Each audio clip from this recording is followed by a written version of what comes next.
Audio Jungle.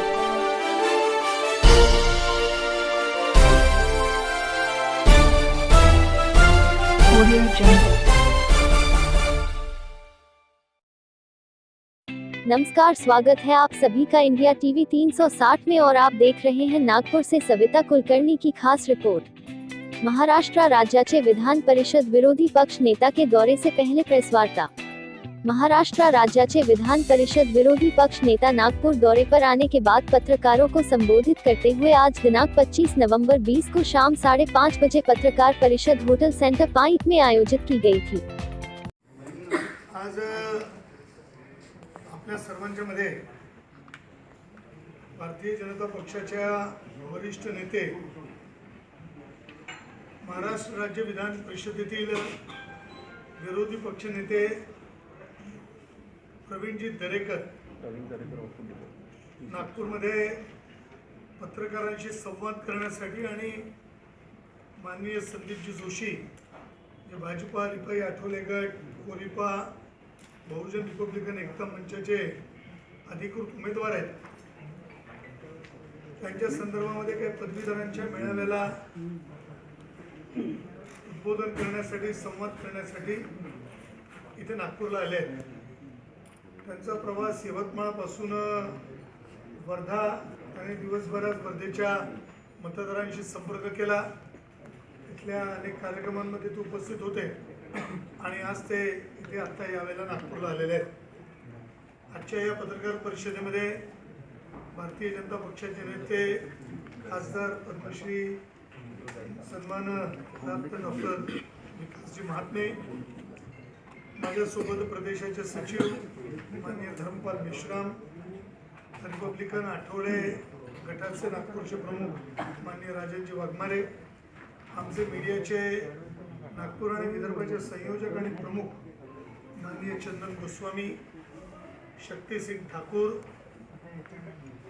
माननीय किशोरजी पाटील हे इथे आजच्या पत्रकार परिषदेमध्ये इथे उपस्थित आहेत। निवडणुकीचा सगळा प्रचाराचा कार्यक्रम सुरू असताना राज्यामधल्या विविध घटनांकडे देखील आपल्या सर्वांचं लक्ष आहे आणि आपली सर्वांची इच्छा आहे की माननीय विरोधी पक्षनेते त्यामध्ये बोलतील। येणारं अधिवेशन असेल किंवा या एकंदर राजकीय परिस्थिती असेल, कोविडच्या संदर्भामध्ये महाराष्ट्रामध्ये माननीय प्रवीणजी दरेकरांनी जो तुफानी दौरा केला आणि अनेक अनियमितता, अनेक अशा गोष्टी ज्या सरकारपर्यंत पोहोचल्या नाहीत किंवा सरकारने जाणून घेतल्या नाहीत, तर वेळोवेळी त्यांचा आवाज उठवून लोकांची मदत केली। त्या संदर्भामध्ये संपूर्ण विवरण आपल्याकडे आहे। आज ते प्रत्यक्ष आपल्याशी संवाद करायला इथे उपस्थित आहेत। मी त्यांना विनंती करतो की त्यांनी आजच्या पत्रकार वार्तेला संबोधित केले। नागपूर पदवीधर मतदारसंघाचे उमेदवार, भारतीय जनता पार्टी आणि युतीचे उमेदवार संदीप जोशी यांच्या प्रचाराच्या निमित्तानं होत असलेल्या या पत्रकार परिषदेस उपस्थित सन्माननीय खासदार पद्मश्री विकास महात्मे साहेब,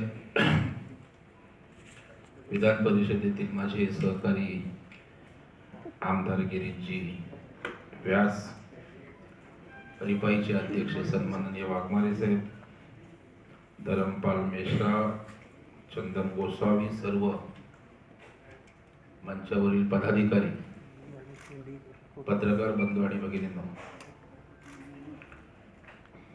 गेले 10 दिवस पश्चिम महाराष्ट्र दौरा झाल्यानंतर मराठवाड्याचा दौरा करत काल यवतमाळ, आज वर्धा करत आज या ठिकाणी आपल्यासमोर मी उपस्थित आहे। या मतदारसंघामधून संदीप जोशी हे भारतीय जनता पार्टी आणि युतीचे उमेदवार म्हणून निवडणुकीला सामोरे जात आहेत।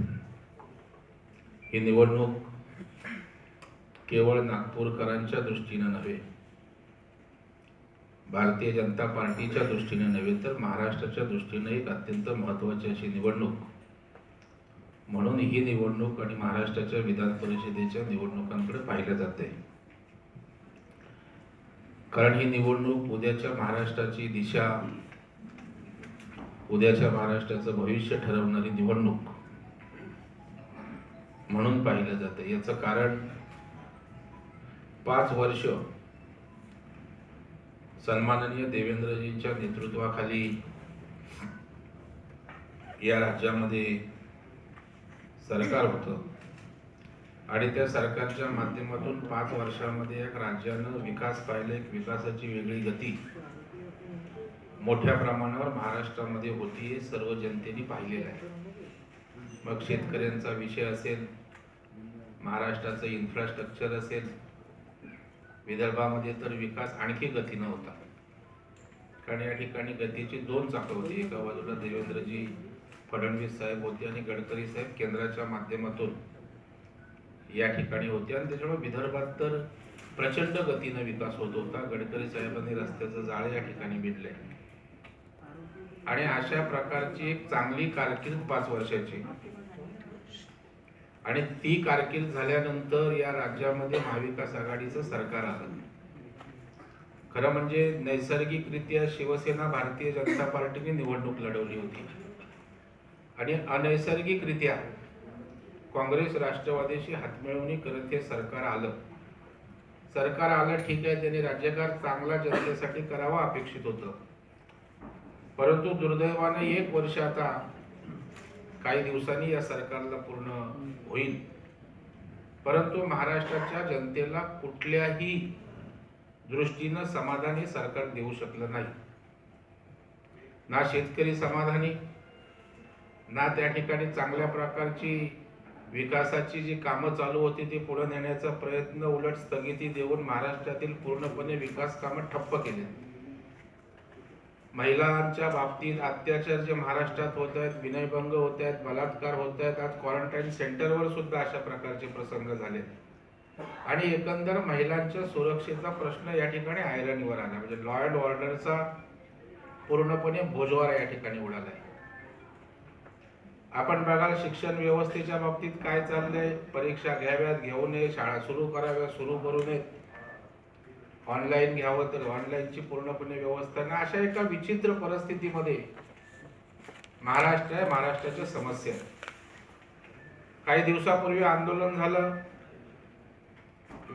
विजेच्या बिलवाढीच्या संदर्भात. आपण बघाल की जी गोष्ट ग्राहकांनी राज्यातल्या मागितलीच नव्हती, त्या ठिकाणी ऊर्जा मंत्र्यांनी घोषित केलं कॅबिनेटच्या चर्चेचा आधार देऊन 100 युनिट पर्यंत वीज मोफत देऊ. काय झालं त्या घोषणेचं? ती दिली नाही, ती नाही. वीज सवलत त्या ठिकाणी वीज बिलांमध्ये देऊ, तीही दिली नाही.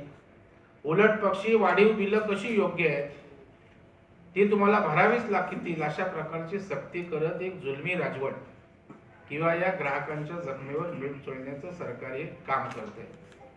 या सगळ्या गोष्टींचा उल्लेख एवढ्यासाठी केला की फडणवीस साहेबांची 5 वर्षाची कारकीर्द, महाराष्ट्राला विकासाकडे नेत असतानाचं चित्र आणि ही 1 वर्षाची कारकीर्द महाराष्ट्राची भकास अवस्था करणारे हे महाविकास आघाडीचं सरकार, यातला फरक दाखवणारी निवडणूक आहे. कारण ही सत्ता आल्यानंतर ही पहिली निवडणूक राज्यात होती आणि त्यामुळे या 5ही ठिकाणी ज्या निवडणुका होत्या त्याकडे संपूर्ण राज्याचं लक्ष लागलंय. या सगळ्या अव्यवस्थेमुळे, सरकारच्या त्या ठिकाणी निष्क्रियतेमुळे महाराष्ट्रातली जनता त्रस्त झाली, संतप्त आहे आणि त्यांचा उद्रेक मताच्या माध्यमातून. कारण आपल्या देशामध्ये लोकशाही एवढी प्रबळ आहे की आपलं मत हे मतपेटीत त्या ठिकाणी जनता ठरवत असते आणि ती ठरवणारी ही निवडणूक आहे. आणि म्हणून मी त्या अर्थानं ही निवडणूक महत्त्वाची आहे असं या ठिकाणी सांगितलं. आणि म्हणून तसं पाहिलं तर हा मतदारसंघ परंपरागत भारतीय जनता पार्टीला मानणारा मतदार राहिलेला मतदारसंघ राहिलेला आहे. त्यामुळे विजय तर होईल, परंतु विजय हा मोठ्या प्रमाणावर त्या ठिकाणी होणार आहे. याचं कारण जनतेची नकारात्मक सुद्धा या ठिकाणी भारतीय जनता पार्टीच्या बाजूने उभी राहिल्याचं ह्या विदर्भात, पूर्व विदर्भात सुद्धा या निवडणुकीच्या माध्यमातून चित्र त्या ठिकाणी आपल्याला दिसणार आहे. त्यातच या तिन्ही पक्षांमध्ये कुठल्याही प्रकारची एकवाक्यता नाही, पूर्णपणे गोंधळानं भरलेलं सरकार आहे. ऊर्जा मंत्र्यांनी त्या ठिकाणी खुलेआम सांगितलं, वडेट्टीवारांनी सांगितलं, बाळासाहेब थोरातांनी सांगितलं की आम्ही वीज माफीची, मोफत वीज देण्याची 100 युनिट पर्यंत फाईल पाठवली होती प्रस्ताव, परंतु अर्थमंत्र्यांनी, अर्थ खात्याने मान्य केला नाही, सरकारने मान्य केला नाही. एसटीच्या बाबतीत जर त्या ठिकाणी प्रश्न निर्माण झाला, अनिल परब परिवहन मंत्री तात्पुरता होईना का दिलासा त्यांनी देण्याचा प्रयत्न केला. 1000 कोटी मुख्यमंत्र्यांकडून त्या ठिकाणी पॅकेज उपलब्ध करून दिलं. मग अशा प्रकारचं सत्तेत असताना पॅकेज उपलब्ध करून घेणं या ठिकाणी काँग्रेसला का जमलं नाही, तर काँग्रेसला त्या ठिकाणी कुठल्याही प्रकारे सहकार्य सत्तेत असून होताना असं दिसत नाही. मग एक तर काँग्रेसचं ऐकत नाहीत, एक तर काँग्रेसला बाजूला ठेवलं जातं, किंवा काँग्रेसही त्या ठिकाणी बोलण्याचं धाडस नाही. सत्तेच्या लाचारीपोटी त्या ठिकाणी त्यांनी त्या ठिकाणी असंच मान्य करायचं ठरवलेलं दिसतंय. नाही, सपत्नीक वाहतूक महाराष्ट्राला मिळते. जेवढी केंद्राने महाराष्ट्राला मदत केलेली आहे, पीपीई किट असेल, मास्क असेल, त्या ठिकाणी निधी उपलब्ध करून दिला असेल, तो या ठिकाणी दिलेला आहे. मी आकडेवारी आता आणलेली आहे, ते आपल्याला देऊ शकतो. केंद्राने इतर राज्यांना मदत करताना आपल्याही राज्याला केलेली आहे. उलट पक्षी केंद्राने जी जी मदत केली, उदाहरणार्थ त्या ठिकाणी काही यंत्रसामुग्री दिली, त्या ठिकाणी ती वापरण्याची क्षमता असलेली लोक हे तयार करू शकले नाही. आज या ठिकाणी राज्याला एसटी घाण ठेवून, म्हणजे डेपो घाण ठेवत होते, आता एसटी घाण ठेवून त्या ठिकाणी 2000 कोटीचं कर्ज उभारतायत. मोदी साहेबांनी त्या ठिकाणी 1.25 लाख कोटीपर्यंत कर्ज उभारण्याची एक विशेष परवानगी त्या ठिकाणी दिलेली आहे, कारण या अडचणीच्या काळामध्ये त्या ठिकाणी अशा प्रकारचं कर्ज उभारण्याची मान्यता दिली. तरी पण या ठिकाणी कर्ज उभारत नाही, आणि प्रत्येक वेळेला काही झालं की केंद्राकडे बोट दाखवायचं. मग तुम्ही सत्ता कशासाठी घेतलीत? प्रत्येक गोष्ट केंद्राकडे बोट दाखवणार असेल, केंद्र तर आपली जबाबदारी पार पाडतंय, प्रत्येक वेळेला पाडतंय, पाडत राहील. परंतु या ठिकाणी आपलं अपयश झाकण्यासाठी केंद्राकडे बोट दाखवायचा, केंद्र आणि राज्य असा वाद निर्माण करायचा, कधी त्या ठिकाणी राज्यपाल आणि मुख्यमंत्री वाद निर्माण करायचा, कधी त्या ठिकाणी विषय निघाले की आव्हानाची भाषा करायची, आणि मूळ विषयात कोरोनात आणि इतर विषयात जे अपयश आलंय ते झाकण्यासाठी एक नियोजनबद्ध अशी खेळी या ठिकाणी या मंडळींची आहे.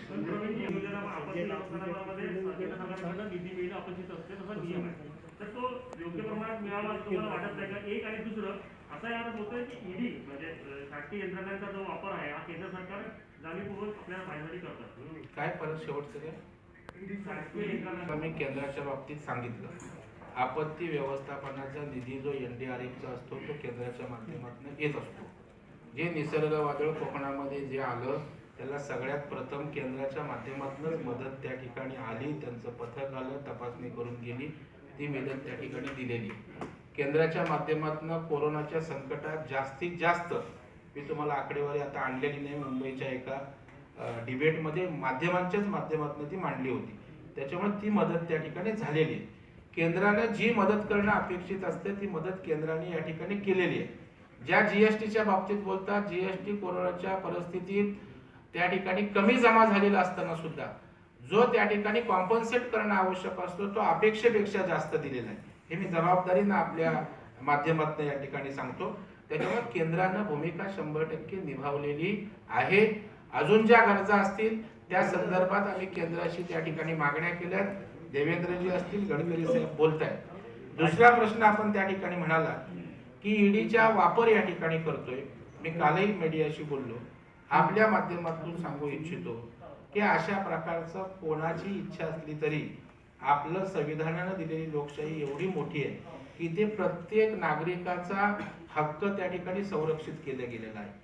त्याच्यामुळे कुणाला लहर आली कुठल्या पक्षाला, कुठल्या सत्तेला, की उद्या तुमच्यातल्या कोणालाही त्या ठिकाणी ईडी बोलवेल असं होत नसतं. ईडी बोलवत असताना स्वायत्त संस्था आहे, त्यांच्याकडे एक तर त्या ठिकाणी तक्रारी आल्या असल्या, त्यांच्याकडे काही दस्तऐवज उपलब्ध असतील, त्यांच्याकडे कुठल्या केसेसच्या अनुषंगाने चौकशी असू शकते. आपली एवढी संविधान या ठिकाणी ताकदीचं आहे की कोणाला वाटलं कुठल्या पक्षाला म्हणून कुणालाही त्या ठिकाणी जाऊन छापे मारा आणि ईडी बोलवावं अशा प्रकारचं वक्तव्य करणं मला वाटतं आपल्या लोकशाहीचा अपमान होईल त्या ठिकाणी या स्वायत्त संस्था त्यांच्या परीनं त्या ठिकाणी ते काम करत असतात। इथे भारतीय जनता पार्टीचा काही संबंध नाही। या ठिकाणी ईडी स्वायत्त संस्थेने त्यांच्या स्तरावर केलेली ती कारवाई नाही। राजकारणामध्ये हे बघा पक्षात येत असतात, पक्षात जात असतात आणि त्याच्यामुळे पक्षात मिळत असतो तोपर्यंत पक्ष चांगला असतो, पक्षातून निघून गेल्यावर त्या ठिकाणी पक्ष वाईट असतो। आज माझ्यासारखा कार्यकर्ता महाराष्ट्र नवनिर्माण सेनेतून भारतीय जनता पक्षामध्ये आला, पण पूर्वीच्या पक्षाला कधी शिव्या दिल्या नाहीत किंवा राज ठाकरे साहेबांवर कधी टीका केली नाही। याचं कारण माझ्या जडणघडणीमध्ये त्यांचा पण काही वाटा असेल, त्या पक्षाने नाव दिलेलं असतं। त्याच्यामुळे राजकारणातले नेते सोयीने आम्ही बोलत असतो। त्या ठिकाणी पक्षाने दिलं, 40 वर्ष दिलं, चांगलं, एखादी गोष्ट मनासारखी झाली नाही की वाईट आहे, हे सगळ्या पक्षात त्या ठिकाणी चाललेलं आहे। आणि त्याच्यामुळे वाळवंट वगैरे कोणाचं वाळवंट होतं म्हणजे चंद्रशेखर बावनकुळे महत्वाचे आमचे नेते आहेत। हे आपल्याला आता दिसत असेल ते पक्षाचे महाराष्ट्रातले महत्वाचे नेते आहेत, सरचिटणीस आहेत आणि महामंत्री प्रदेशाचे आहेत। म्हणजे प्रदेशाच्या निर्णय प्रक्रियेमध्ये त्या ठिकाणी अत्यंत महत्वाचं असं त्यांचं स्थान आहे आणि त्याच्यामुळे त्यांचं पुनर्वसन झालेलं ऑलरेडी आहे आणि पक्षाच्या प्रक्रियेमध्ये जे जे असेल ते पक्ष पातळीवर आमचं नेतृत्व त्या ठिकाणी निर्णय घेत राहील। ओके होईल। अजून निवडणुकीला 1.5 वर्ष त्या ठिकाणी आहे आणि राजकारणामध्ये प्रत्येक दिवस त्या ठिकाणी सिच्युएशन बदलत असते आणि त्याला मला वाटतं खूप लवकर स्टेटमेंट होईल। निवडणुकीच्या वेळेला योग्य तो निर्णय पक्ष पातळीवर वरिष्ठ नेते घेतील। त्याचप्रमाणे माननीय आमदार कृष्णाजी खोपडे, पूर्व आमदार डॉक्टर मिलिंद माने हे देखील आजच्या पत्रकार परिषदेमध्ये उपस्थित आहे। आपल्या सर्वांचं पक्षाच्या वतीनं मनपूर्वक मी आभार व्यक्त करतो आणि ही पत्रवार्ता इथे संपली असेल। तसे ते प्रश्न विचारणार। सर ये बताइए कि मतलब पिछले 5 साल बीजेपी सरकार रही, फिर भी विदर्भ के जो युवक जो बेरोजगार है उनको अभी तक का रोजगार नहीं मिला। मिहान इंडस्ट्री नागपुर में आने के बावजूद भी इंडस्ट्री का कायाकल्प नहीं हुआ, इसके ऊपर आप क्या कहना चाहेंगे? आप देखेंगे कि गत 5 साल में देवेंद्र जी के नेतृत्व में इंडस्ट्री लाने का प्रयास इस महाराष्ट्र में बहुत स्तर पे हुआ।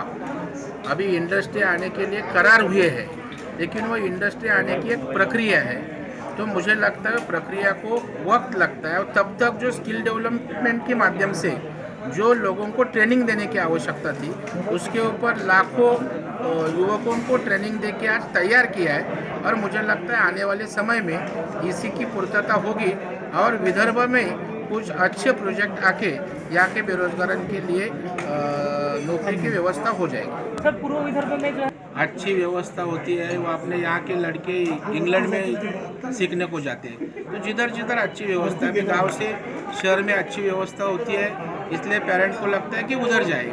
अभी आहिस्ते आहिस्ते ग्रामीण स्तर भी एजुकेशन की व्यवस्था बढ़ती है। या ऑल ऑफ सडन तो कुछ महीने में, साल में तो होगा नहीं, तो इसकी प्रक्रिया शुरू है। तो शहर में जो बड़े पैमाने पे लोग आ रहे हैं उसका रुकाव हो जाएगा। जब आत्मनिर्भर की मुहिम हमारी शुरू है, तो आत्मनिर्भर गांव जब होगा, तालुका होगा, तभी वहाँ के लोग रहेंगे। त्या ठिकाणी आवरायला सांगायला लागलं। मला वाटतं महाराष्ट्रातले जे अनेक प्रश्न उभे राहिले, कोविडच्या माध्यमातून अनेक समस्या उभ्या राहिल्या, त्या आवरा। त्या ठिकाणी आंदोलनं होत आहेत, याचा अर्थ सरकार सर्व आघाड्यांवर सपशेल अपयशी झालंय आणि म्हणून जी जनतेच्या हिताची आंदोलनं उभी राहत आहेत आणि त्याच्यामध्ये आंदोलन करणं हे या ठिकाणी त्यांना त्रासदायक होते आणि म्हणून त्या ठिकाणी अशा प्रकारची अर्ज करण्याची वेळ मुख्यमंत्र्यांवर आले। आता आमच्या पंतप्रधानांना त्या ठिकाणी नीट माहीत आहे की भारतीय जनता पार्टीचे कार्यकर्ते आंदोलन कशासाठी का करतात आणि त्याच्यामुळं त्यांच्या त्या विनंतीचं काय करायचं ते पंतप्रधान ठरवतील। पण एक गोष्ट मान्य केली की या ठिकाणी जनता त्रस्त आहे, रस्त्यावर उतरले, भारतीय जनता पार्टी रस्त्यावर उतरले आणि त्यांच्या हाताबाहेर आवरण्याच्या पलीकडे गेलंय आणि म्हणून पंतप्रधानांना ते तशा प्रकारची विनंती करत आहेत। ही एक वस्तुस्थिती या निमित्तानं जनतेसमोर आली, बाजूनं पहिल्यापासून उभी राहिली। इतकंच नाही तर हायकोर्टात टिकेल अशा प्रकारचं आरक्षण देवेंद्रजी फडणवीस यांनी अत्यंत मेहनत घेऊन, परिश्रम घेऊन त्यांनी दिलेलं आहे। त्याच्यामुळे मराठा आरक्षणाच्या बाबतीत भूमिका सर्वश्रुत आहे, बाजूनं आहे। या ठिकाणी आम्ही असंही सांगितलं होतं की आपण ज्या भरती प्रक्रिया असेल तर त्यामध्ये मराठा समाजासाठी ज्या आरक्षित विद्यार्थ्यांसाठी जागा असतील ते पर्सेंटेज बाजूला काढून आपण इतर समाजावरही अन्याय करू नका. मग ओबीसी असेल, SC असेल, म्हणजे दोन्ही समाज त्या ठिकाणी समाधानी राहतील, त्यांची परीक्षा होईल, हा निकाल लागेल त्यावेळेला तो बॅकलॉग भरला जाईल. परंतु यांना मराठा समाजाला आरक्षण द्यायचं नाही. मराठा समाजाच्या विद्यार्थ्यांचं, युवकांचं काही देणं घेणं नाही, बेरोजगारांचं. त्यांना मराठा समाज, ओबीसी समाज झुजवत ठेवायचा आहे, वाद निर्माण करत ठेवायचा आहे आणि तेच काम त्यांचं चाललेलं आहे. आणि त्या धर्तीवर त्यांच्या जो अंतस्थ हेतू होता या मराठा समाजाच्या बाबतीत, कारण केंद्रामध्येही ज्या वेळेला त्या ठिकाणी तारखा होत्या, अनेकदा या ठिकाणी वकील हजर राहिले नाहीत, यावरून यांच्या मराठा समाजाच्या संवेदना कळतात आणि तो उद्रेक मराठा समाजाच्या विद्यार्थ्यांमध्ये, तरुणांमध्ये, युवा संघटनांमध्ये महाराष्ट्रामध्ये झालाय. आता सोशल मीडियाच्या माध्यमातून आपण पाहत एक संतप्त प्रतिक्रिया भावना मराठा समाजाच्या मध्ये उमटलेली आहे आणि त्याची किंमत या ठिकाणी त्या महाविकास आघाडी सरकारला मोजावी लागणार आहे. आणि हे पदवीधरांची जी निवडणूक आहे, त्याही ठिकाणी मी मराठवाड्यात काल होतो. मराठवाड्यामध्ये मला अनेक विद्यार्थी, तरुण त्या ठिकाणी मराठा समाजातील भेटले. त्यांनी सांगितलं, सतीश चव्हाण त्या ठिकाणी आमचे उमेदवार आहेत राष्ट्रवादीचे, त्यांच्या मतदारसंघाचे, परंतु आम्ही या ठिकाणी मराठा समाजासाठी सतीश चव्हाण या ठिकाणी सरकारमध्ये काही भूमिका निभावली नाही. आणि आता तर आजचा हा निर्णय झाल्याने मला वाटतं एकतर्फी मराठा समाजातील पदवीधर तरुण तरुणी या ठिकाणी या सरकारला हितेच ट्रेलर त्या ठिकाणी दाखवून देतील. सर्वच्या बाबतीत तो विषय टेक्निकली अडकलेला होता.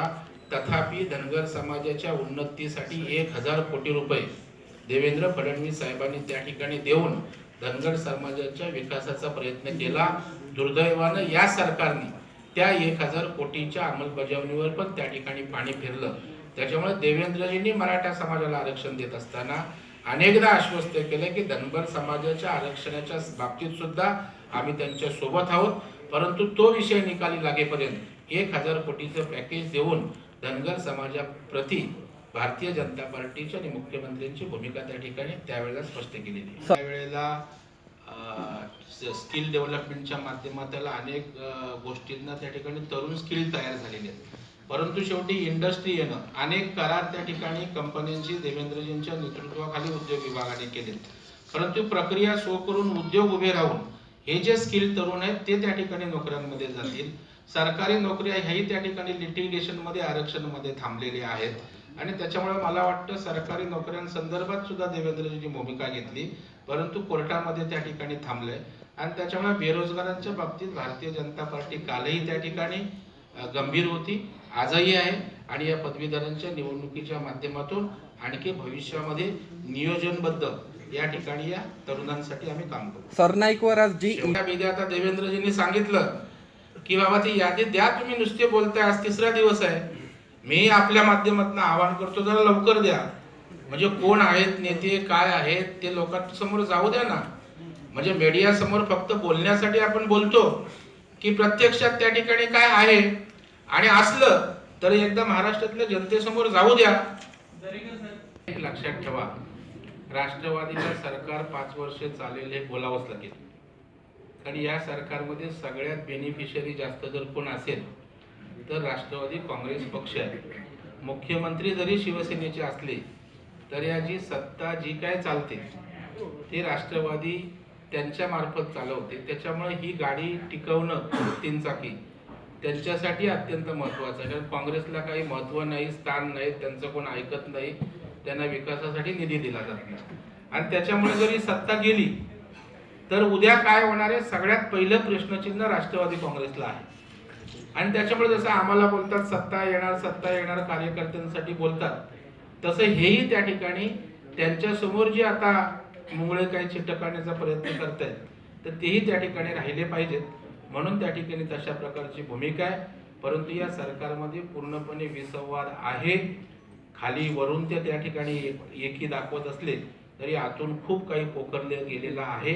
आणि त्याच्यामुळे हा कौल ज्या वेळेला मतदारांचा, पदवीधरांचा किंवा शिक्षकांचा एक प्रातिनिधिक स्वरूपामध्ये येईल त्यावेळेला नक्कीच या ठिकाणी स्फोट होईल आणि या ठिकाणी आपापसातील विसंवादाने हे सरकार पडेल.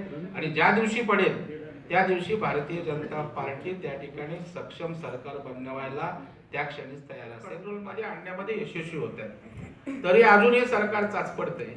अजूनही लॉकडाऊन उठवायचा की लॉकडाऊन ठेवायचा याच्यावर निश्चिती नाही आणि पूर्णपणे या ठिकाणी संभ्रमावस्था या सरकारच्या एकूणच कारभारामध्ये त्या ठिकाणी दिसते. आणि अशा या पार्श्वभूमीवर निश्चितपणे संदीप जोशी हे जे या विधान परिषदेचे पदवीधरांचं नेतृत्व करणार आहेत ते उमेदवार म्हणून उजवे आहेत. पक्ष संघटना म्हणून कार्यकर्त्यांची फळी आज प्रचंड ताकदीनं निष्ठेनं काम करते. भारतीय जनता पार्टीच्या मागे जनाधार बिहार सहित जो पूर्ण देशभर उभा राहिलाय तेही एक वातावरण आहे, विश्वासाचं वातावरण आहे. आणि या सगळ्या बाजू या ठिकाणी जमेच्या ठरत मला वाटतं एक ऐतिहासिक मताधिक्य घेऊन राज्यामधल्या विधान परिषदांच्या निवडणुकांमध्ये आतापर्यंत रेकॉर्ड ब्रेक करून विजय संदीप जोशी प्राप्त करतील हा विश्वास माझ्या मनामध्ये आहे. ते क्रीडा क्षेत्रात काम आहे, महापौर म्हणून तर सामाजिक काम या शहरात आहेच. स्पोर्ट्स ॲक्टिव्हिटी असतील, कल्चरल ॲक्टिव्हिटी असतील, अशा विविध विषयांमध्ये त्या ठिकाणी चांगलं व्यक्तिमत्व म्हणून या पदवीधरांचं ते नेतृत्व करतील हा विश्वास देतो. दोन गोष्टी या सर्व दौऱ्यांच्या दरम्यान मी या ठिकाणी ज्या पश्चिम महाराष्ट्रात सांगितल्यात, मराठवाड्यात सांगितल्यात त्या व्याससाहेब आपण भविष्यामध्ये करणार आहोत. की आज पदवीधरांची निवडणूक आहे. पदवीधरांसाठी जर तो पदवी घेऊन बाहेर आला, पदवीची भेंडोळी हातात घेतो पण त्याला नोकरीची शाश्वती कुठे नसते. अशा वेळेला पदवीधराने आपलं सर्टिफिकेट पदवीचं प्राप्त केल्यानंतर निश्चित कालावधीमध्ये त्याला नोकरी मिळण्यासाठी त्या ठिकाणी एक प्लॅटफॉर्म भारतीय जनता पार्टीच्या माध्यमातून त्या ठिकाणी उभं केलं जाईल. दुसरी महत्त्वाची गोष्ट, त्या पदवीधराला जर उद्योग व्यवसाय छोट्या मोठ्या प्रमाणावर करायचा असेल तर मी एका जिल्हा बँकेचा अध्यक्ष आहे. अनेक बँका आमच्या परिवारातील संबंधित आहेत. या सर्व बँकांचं कन्सोर्शियम करून त्या ठिकाणी अर्थपुरवठा करण्याची व्यवस्था उभी करणं आणि शासनाच्या ज्या योजना वेगवेगळ्या आहेत त्या या उद्योग व्यवसायाशी त्याच्या निगडीत करून त्याला उद्योजक म्हणून उभं करण्यासाठी एक प्लॅटफॉर्म त्या ठिकाणी भारतीय जनता पार्टीच्या माध्यमातून उभं राहील. जेणेकरून तो पदवीधर उभा राहील, त्याच्या माध्यमातून त्या ठिकाणी तालुक्यातली जिल्ह्यातील ग्रामीण अर्थव्यवस्था बळकट होईल आणि त्याच्या माध्यमातून काही जणांना रोजगार मिळेल. या दोन गोष्टी येणाऱ्या 6 वर्षाच्या कालावधीमध्ये जिथे जिथे पदवीधर मतदारसंघ आहेत किंबहुना महाराष्ट्रात या दोन गोष्टी पक्षाच्या माध्यमातून उभ्या केल्या जातील. आपले प्रश्न काल Audio Jungle.